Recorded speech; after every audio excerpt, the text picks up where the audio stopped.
Hey everybody, welcome to a new week. This is week 3. Getting the video out earlier this week because I got some information to share. So first, I have formed your teams. Here they are. Now, mind you, I'm teaching 2 sections of this class. So when we're up here and you don't see your CRN, that's just fine. I'm just doing one video that populates over to 2 sections. So here are the teams. I want you first to reach out and talk to your colleagues and get ready for the teamwork this term. And I have another announcement here that is something you should focus on. Critical next steps. As you look at your teams, I need you to assign a project manager to your team. Your project manager will be sending in the assignments that are team assignments. I don't want duplicates or triplets for the same assignment. Just one assignment from the team manager on behalf of the team. So whoever that is will make sure your assignment gets shepherded to the Dropbox. Also, project managers give me updates of the team's performance. If you're working as a team and somebody doesn't contribute in a week, the project manager will say, hey, Glenn didn't work this week with the team. Glenn doesn't get a grade. I don't believe in getting a popular grade for everybody if only 2 people do the work. I've been in that pain before. When I was getting my bachelor's degrees and my master's degree, there'd be somebody not performing and they would get the same grade as me, and I just didn't think that was right. If we're going to teach a business class, business is where you get paid for performance. And if you're not performing, you're not going to get a grade. Also, a project manager will tell me if somebody does marginal work. Let's say when project manager says, Sarah did do work. She was not at all meetings, just snuck by. Well, then Sarah shouldn't get the same percentage grade as everybody else. So maybe if the team got an A on the assignment, Sarah would get a B or a C. My recommendations to everybody in this room is set up your rough drafts early. So if you have a team assignment, say first rough draft of the work for the team assignment needs to be in by Wednesday. So by Sunday when it's due, you're not crushing as a team trying to produce a good work product. I can tell when I'm looking at assignments, teams that are waiting until the last minute versus those that are being proactive. And so I've got a bit of coaching here for you as well. Do not wait. If you've reached out to your entire team and have not heard from everyone, move forward with those you've talked to. Maybe somebody doesn't chime in until week 4 or week 5 or whenever they do. Well, they can maybe get plugged in wherever you need them, but do not hold up the team for somebody that's not responding. That's their responsibility. We've posted the teams. I'm telling you the critical next steps so everybody is fully aware. Now, if someone shows up late, plug them in. If someone's missing, again, don't include their name on the assignment. It is my hope that everyone's actively engaged, but from experience, it's not always the case. Also, I don't know why this happens, but make sure all the names of the people that worked on the assignment are on the assignment.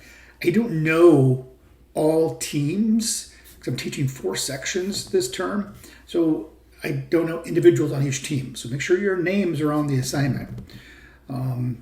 This class has several team assignments.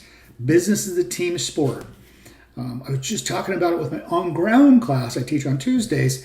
It'd be great to do business in a vacuum. But if you're going to have employees, if you don't have employees, you have customers, you have strategic partners, you have neighbors, you have a community, you need to get used to working with people. If you have any problems or concerns, email me or you can text me at this number. Okay, so now jumping out, content. We are finishing up week 2. Human resource management, good stuff. You've got the VMC I talked about last week in the video and your Google certifications.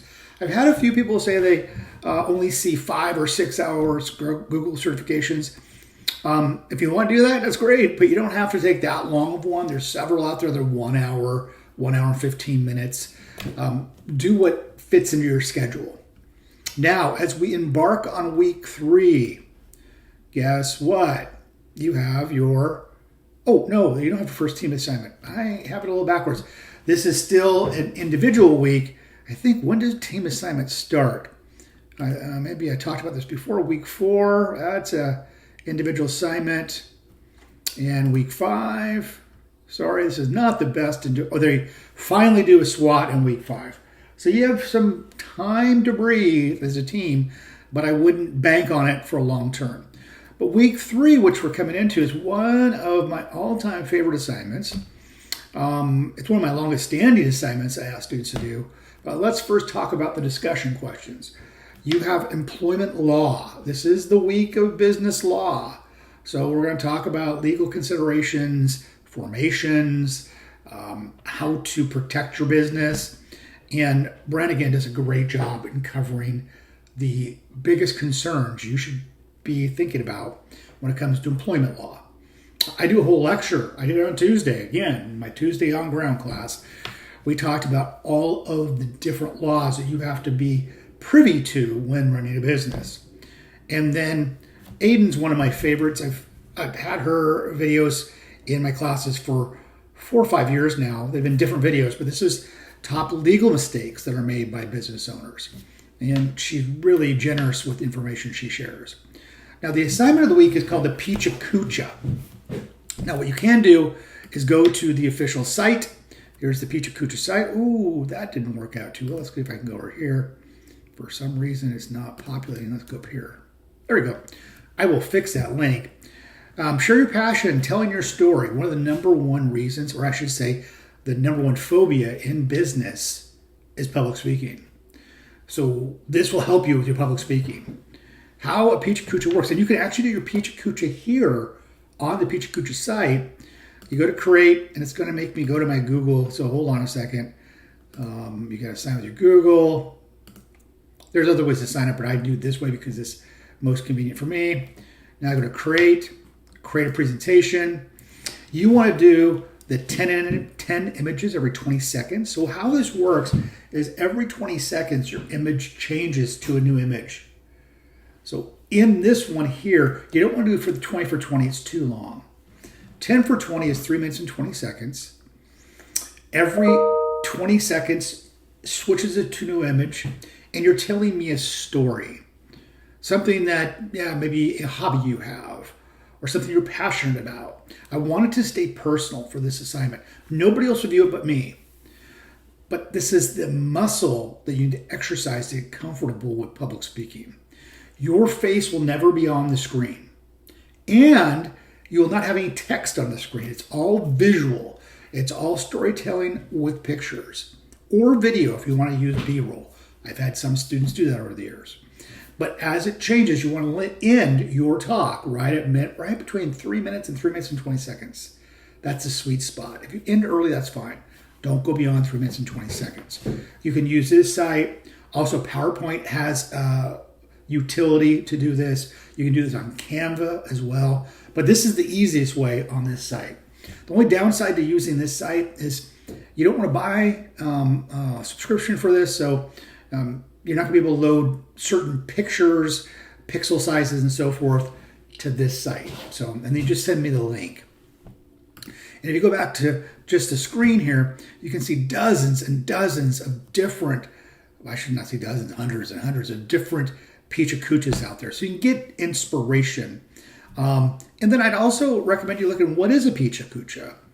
And this will give you a pretty good understanding. They've been around forever, but every time people take my class, they go, I've never heard of a PCC101F25W3. Okay, so let's jump back out to our site. It takes me a little bit to get back there. So that's the first thing I'd recommend you checking out. I'm also going to post a video for you of how to create a PCC101F25W3. It's a really good video. If you want to view it, it'll be available to you. Now the goal is for the class, 10 by 20, pick something you truly get behind. I've got examples. The examples don't work well in showing on Zoom or on a video on video, but view them. This one is Elena's. Elena talked about being a first-generation college student, and Cassidy talked about her grandmother getting dementia. They don't always have to be that heavy. I've seen some on learning how to play cribbage. I've seen some on best restaurants in Portland. I've seen some on being an athlete. and growing up in baseball or something. The trick of a Pichacucha, though, is you want to take them in a journey, and all of a sudden you make a turn 90 degrees, or even maybe, about 90 degrees. I wasn't expecting it. Like, for example, I had a student talk about snowboarding. And by the middle of the talk, he says, it bums me out, Cole, climate change. I wasn't expecting that. So that's a good example. So what is the moral to your story? I do not want to see, there's a family vacation we took to Disneyland. No. I saw one just recently about a student that baked cookies with her grandmother. And that was great, but then talking about her grandmother giving her a cookbook and keeping that legacy of recipes in the family. That was cool. I had another one from a student talking about picking blackberries with his grandfather and saying that it wasn't about picking blackberries, it was about having the conversations with the grandfather. It's very cool stuff. Picture choice is critical. You'll need to provide a voiceover. So you're talking as this video is playing or the pictures are flowing. And B-roll is fine. Do not use text in any form. Students have created PKs on Canva, Prezi, Screencast, also the Pichacucha site. And final presentations have to be sent to me. It could be Vimeo, YouTube, MP4, or through the site again. But that's your goal. And I recommend looking at the examples. They are a pretty good bellwether for you of how to do these. Okay? It's a challenging assignment. I've had students say that it took a few takes to do it. I had one student say that she went into her closet because she wanted to have the right sound so it wasn't too tinny or it wasn't too echoey.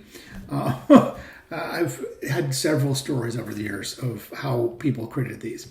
But I also heard from students that it was such a liberating moment to be able to create a Pichacucha and see their story in pictures and in video. But that's the assignment of the week. I look forward to seeing your work.